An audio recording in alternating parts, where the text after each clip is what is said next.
karena bagi saya kalau di bidang saya sendiri di digital marketing, sebenarnya dengan adanya teknologi kayak AI yang terus berkembang ini kayak membantu banget.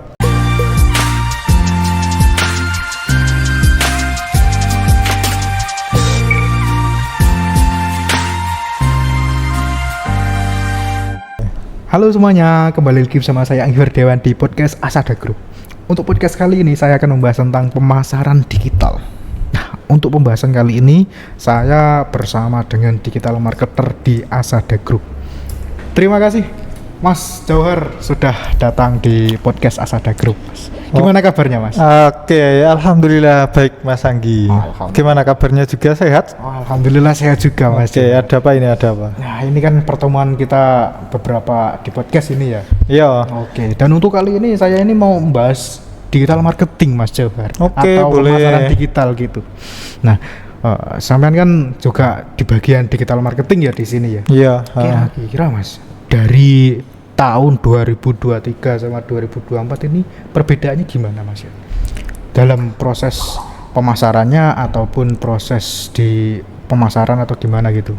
Oke, jadi kalau ngomongin dari tahun ke tahun pastinya selalu ada perubahan lah ya. Iya. Karena kalau nggak ada perubahan berarti ya stagnan. Jadi harus berkembang gitu. Harus berkembang. Jadi termasuk di pemasaran, apalagi pemasaran digital yang ranahnya banyak berkecimpungan di atau bersinggungan dengan ranah teknologi, pasti tentu banyak perkembangan. Misal kayak dari trennya aja deh. Kalau yang dulu lama mungkin trennya misal masih konten-konten desain grafis kayak di IG, Foursquare, terus bergeser ke video gitu. short. Nah, di 2023-24 juga ada pergeseran mulai, apalagi sekarang ini kan banyak muncul AI atau AI. Nah, itu kan banyak juga membantu di ranah lingkungan pemasaran, yang apalagi yang digital. Nah, misal kalau yang dulu kita kayak bikin copywriting, terus sekarang jadi lebih mudah pakai AI. Pakai AI ini. Oh, berarti ini transformasinya lebih memantapkan teknologi AI ini ya, Nggak hanya di AI saja, tapi banyak hal, misal kayak transformasi di data-data yang memanfaatkan teknologi. Jadi kayak kita bisa ngambil atau ambil data dari konsumen ataupun buat ngeriset market, itu juga banyak dibantu oleh adanya teknologi. Itu. Baik. Nah, gini Mas. Oke. Tadi kan kita singgung tentang bahas AI dan teknologi ya. Iya, benar Mas. Ini bagi digital marketer ini tantangan dan peluangnya gimana kalau ada AI ini? Tantangan dan peluang pastinya selalu ada ya, karena betul. kan mesti ada plus minusnya di setiap ada hal baru tuh mesti ada. Nah, tapi kalau saya ngeliatnya sendiri ini lebih banyak ke peluang. Lebih banyak ke peluang? Iya. Karena bagi saya kalau di bidang saya sendiri di digital marketing, sebenarnya dengan adanya teknologi kayak AI yang terus berkembang ini kayak membantu banget. Iya. Ya, kayak pembuatan artikel gitu. Tapi mungkin di sisi lain juga kayak tapi sebenarnya lebih mempercepat sih kalau dilihat-lihat. Misal kayak bikin konten tuh kalau sekarang pakai AI cuma input script gitu doang misal. Sekarang udah bisa cepet langsung. Jadi tapi masih banyak PR buat memperbaiki untuk optimasinya. Ya. Nah, di sisi lain itu kan juga mungkin merugikan lain pihak. Misal kayak ada profesi misal kayak desain grafis yang mungkin nanti kena generatif AI.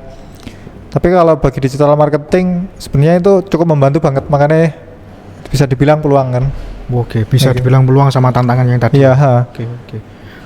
Nah, penggunaan AI ini kan ya seperti yang jenengan sampaikan tadi, pembuatan dipermudah dan sebagainya. Ini kira-kira efisiensinya kalau dibuat persentase dari tahun sebelumnya yang belum pakai AI sama ini berapa ya Mas? Lumayan ya. Misal kayak dulu misal bikin konten buat artikel, buat SEO. Iya. Nah, kalau dulu mungkin kita masih banyak ngetik manual atau enggak kita masih menyusun konsep-konsep. Nah, karena ada AI, jadi sekarang tuh jadi lebih mudah. Tinggal kita ketik perintah kita aja. Kita mau bikin konten artikel yang model gimana, sistemnya gimana, susunannya gimana, gaya bahasanya, udah langsung dibuatkan. Kita tinggal upload, kan lebih mudah. Kan? Mungkin si AI ini bisa dibuat kayak asisten pribadi atau gimana gitu ya? Iya. Oh, Bisa banget, yes. bisa banget ya. Semisal Semisal kalau kita bisa ya asisten pribadi, ya bener. kalau semisal kita, wah saya ini bingung di bagian ini bisa Iya, ditanyakan gitu tanya. ya. Oh, oke. Bahkan kayaknya ada juga beberapa AI yang cara kerjanya asisten pribadi tuh, kayak Jarvis gitu kalau di Oh, Iron Man atau apa. Oke. Nah, baik. jadi tinggal perintah, misal kita hari ini punya list to do apa, nanti dia nyiapin. Kita punya prioritas kerjaan apa, ntar bisa disiapin juga. Oh gitu, siap. Nah gini Mas, kalau AI ini kan sudah mulai muncul ya, mulai berkembang di akhir-akhir ini ya. Iya. Nah kalau bagi digital marketer yang baru atau yang perusahaan rintisan yang mau adopsi AI, Oke. persiapannya gimana Mas? Yang pasti kalau misal ada perusahaan yang mau adopsi gitu kan, Iya. bisa dilihat sesuai kebutuhannya aja. Misal dari segi pemasaran digitalnya, dia butuhnya untuk apa gitu kan. Misal mau bikin konten yang lebih cepat, lebih simpel, dan tidak terlalu membebankan terhadap individu gitu ya. Ya wes, dia bisa mencari platform-platform AI yang bisa membantu di pekerjaan itu gitu. Oke. Berarti tergantung kebutuhan ya. Tergantung Jadi kebutuhan aja. kita nggak bisa ngasih saran, pakai ini, pakai ini. Nggak bisa. Jadi nggak nanti dianggap nggak relevan atau gimana gitu ya. Iya. Lebih baik sesuaikan aja dengan Sesuai kebutuhan aja. Mungkin kalau bagi yang digital marketer yang baru-baru bisa riset terkait kebutuhannya apa, entah itu Iya. nanti gini ya. Iya. Oke. Kan semua hal itu kan pasti ada latar belakang, tujuannya apa. Ya wes, tinggal menyesuaikan aja. Oke, berarti ini AI ini sangat membantu banget gitu ya Mas ya. Sangat membantu bisa dibilang. Tapi ya di sisi lain pasti ada Ada minusnya, minusnya gitu. plusnya. Yang nanti lambat laun ya pasti ada solusi terbaiknya lah. Oke, kan ini masih tahap pengembangan. Iya, benar. Dan pastinya terus berkembang ya Mas. Oh iya, Kan benar, kita lihat dari perkembangan AI ya juga lumayan pesat banget ya dari Iya, beberapa AI. sampai sekarang pun bikin video yang realistis pun bisa pakai AI kan. Yang terbaru itu namanya apa, Sora atau apa itu kan. Nah, gini Mas Jor. Iya, Tadi gimana? kan kita bahas tentang AI, Benar. ya, tentang digital marketer dan sebagainya. Nah, gini Mas Jor. Tadi kan kita sudah bahas tentang AI, kemudian oke. ada digital marketing atau pemasaran digital gitu Iya. ya. Nah, dan kita tahu ya tahun ini 2024 kita kan sudah melakukan pemilihan umum, jadi acara 5 tahunan atau pesta rakyat. Nah, menurut pandangannya Mas Johar ini sebagai digital marketer, apa sih peluang yang bisa diambil bagi digital marketer ataupun bagi yang melakukan kampanye, entah itu bagian legislatif ataupun eksekutifnya ini, Iya. gimana pandangannya Mas Johar? Pastinya ya membantu. Oke. Misal kayak kemarin deh saya ada ngelihat beberapa caleg itu yang cukup kreatif ya Mas ya. Oh, oke. Dia banyak memanfaatin platform misal kayak sosmed buat nah itu mereka buat pendekatan ke masyarakat melalui konten-konten yang Edukatif ataupun yang edukatif, fun-fun gitu. ataupun yang gimmick-gimmick Oh. buat nyampein visi misinya Oke. ataupun buat ya pura-pura baik juga yang mungkin ada. Ya, soalnya kan dari 5 tahun ke belakang, Nah. contohnya 2019 itu kan ya mungkin ada, tapi Iya. kan kita nggak terlalu aktif banget gitu. Tapi Tapi- kan kebanyakan masih pakai banner, Ah, baliho gitu. benar. Bahkan beberapa minggu lalu kan saya lihat ada yang pakai Videotron, Mas. Oh iya, itu tapi ya berarti masih effort efektif banget juga. gitu ya. Nah, tapi beberapa kemarin saya malah ngeliat itu nggak tahu jadi atau enggak ya. Tapi dia cukup kreatif. Heeh. Dia bikin konten-konten misal kayak komedi yang sifatnya tuh pendekatan ke masyarakat, yang ngedeketin masyarakat lewat cara yang fun biar masyarakat itu seneng gitu kan. Yang terus habis itu diselipin janji-janji manisnya. Wah, gitu loh. Ya namanya kampanye. Namanya juga Namanya kampanye. Ya. Oke. Terus ada juga yang manfaatin platform digital yang Ah. berbayar, misal ngiklan gitu kan. Caleg dapil berapa gitu. Oke. Ya namanya kampanye. Namanya juga kampanye. Ada juga yang ya nggak tahu kampanyenya kapan. Iya. Ya, cuma lawak-lawak aja tapi jadi loh. Nah, ya ada juga kan yang nggak kampanye. Ya tapi jadi. ya karena mungkin udah brandnya udah kuat. ya kayak gitu lah mungkin. Jadi gini. Nah tadi kan kampanye kan istilahnya untuk memperkenalkan. Iya benar. Kita coba switch lagi ya. Tadi kan bahas tentang politik ya. Oke. Kalau di sini kebagian bisnis Mas ya. Oke. Kalau bisnis kecil ya Mas ya. Oke. Kira-kira persiapannya apa ya Mas? Untuk membuat strategi pemasarannya gitu. Oke. Persiapannya yang pasti pertama tahu dulu lah, walaupun di digital ya. Iya. Tahu dulu audiennya di ranah digital itu siapa. Oke, berarti yang pertama Target itu dari- target audien gitu. Iya, targetnya Oke. dulu. Karena misal kita punya produk tapi kita nggak tahu mau jualan ke siapa kan ya Ya, gimana? agak Kan ribet aneh atau kan? agak bingung kan ya gitu ya. Iya, makanya kita harus tahu Oke. audiens siapa, target audiens kita siapa. Oke, baik. Nah, terus kita pendekatannya ke situ itu gimana gitu. Oke. Kita sesuaikan. Misal kayak audiens kita itu Misalkan Gen Z misalkan. ya Gen Z, Iya. ya kan. Audiennya biasanya banyak di TikTok. Nah, itu aja sih masih belum cukup. Oh, Jadi masih kita belum harus- cukup itu ya. Jadi kita harus bisa ngelihat audiens kita itu minatnya apa, tertariknya apa ketika berkaitan dengan produk tersebut. Nah, gitu. Oh. Jadi ntar kita kampanyenya ngasih yang dia minati, misal kayak unique point sellingnya, ataupun kita kasih poin-poin apa lainnya gitu, yang bikin dia narik. Nah, kalau di marketing juga kan ada namanya customer journey atau Customer funneling journey. gitu. Nah, bisa disesuaikan berdasarkan customer journey-nya. Nah, sebelumnya juga itu sesuai target audiennya. Oke, setelah kita sudah tahu target audien atau target market, Iya. nah kemudian apa lagi Mas ya? Oke, yang kedua yang tentukan format pendekatannya seperti apa. Oke, format pendekatan ya Iya. seperti yang tadi. Ini dibuat fun atau dibuat gimana gitu?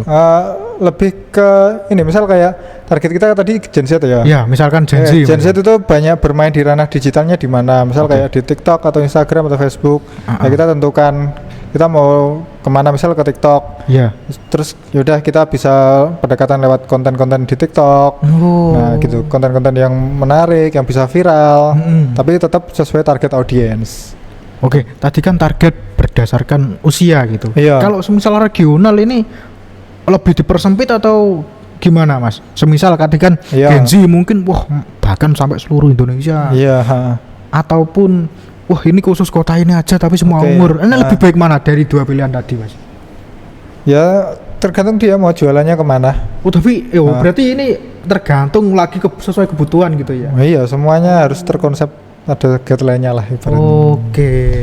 Siap. Jadi kan kayak berjalan itu ada arahnya gitu. Oke, Nggak- baik. Nggak asal, misal kayak bikin konten asal ataupun iklan asal. Nggak tahu kita itu iklannya ke siapa, apakah dia benar-benar berminat sama iklan kita. Bahkan itu pun kadang belum cukup. Kadang kan misal kayak kebiasaan kita kalau main sosmed ada iklan kan kita skip. Oh gitu. Nah, pertama kita juga harus bisa bikin audien atau orang-orang di sosmed itu harus berhenti ketika ngeliat iklan kita gitu. Nah, itu biar dia berhenti ngiklan iklannya gimana gitu. Harus ada pemancing-pemancingnya. Banyak konsepnya, nanti bisa panjang. Waduh, siap. Mungkin Ya, lain lain hari lah. kesempatan gitu ya. Oke, baik.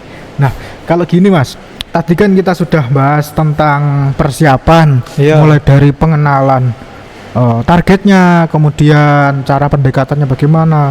Nah, sekarang ini cara pengukurannya gimana? Maksudnya Oke. itu pengukuran kinerja ya. Oke. Nah, digital marketer yang bisa dikatakan mencapai target ini dari mananya gitu. Oke. Gimana itu Mas? Dikatakan mencapai target, ya pasti ada indikator atau parameter yang dipakai.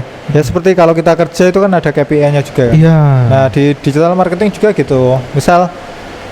Misal kita lewat channel pemasaran kita yang kita pakai Instagram. Nah, di Instagram juga itu kan ada indikatornya. Misal ketika kita bikin postingan, like-nya dikit, nah itu berarti kan kurang relate atau kurang menarik perhatian konsumen. Nah, ataupun juga bisa lihat dari Instagram keseluruhannya, dari engagementnya kok masih rendah, belum sesuai target. Nah, itu kita bikin target engagement kita berapa ataupun call to action kita itu yang kita target berapa. Nah, ketika belum mencapai itu, berarti kan ada beberapa permasalahan yang harus diidentifikasi gitu. Oke, berarti ini lebih ke analitik gitu ya. Iya, mungkin dari beberapa platform ini ada yang berbeda bentuk Iya, analitiknya gitu. Oke, tapi tergantung channel yang tadi gitu. Iya.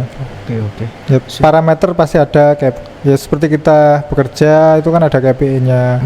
Ada dikatakan berhasil itu seperti apa. Nah, ketika nggak berhasil, ntar dievaluasi. Nah, ini kesalahannya ada di bagian mana? Misal lewat konten, kok kontennya nggak viral. Nah, kesalahannya di mana gitu. Misal pakai parameter customer journey. Misal yang pertama tensionnya kurang, terus kalau tensionnya udah tinggi tapi kok yang interest sedikit, nah kenapa gitu. Oke, siap. Kali ini lumayan ngerti lah saya sedikit tentang marketing ya. Baik, terima kasih Mas Jawar untuk informasi dan sharing-sharingnya tentang pemasaran digital di sini.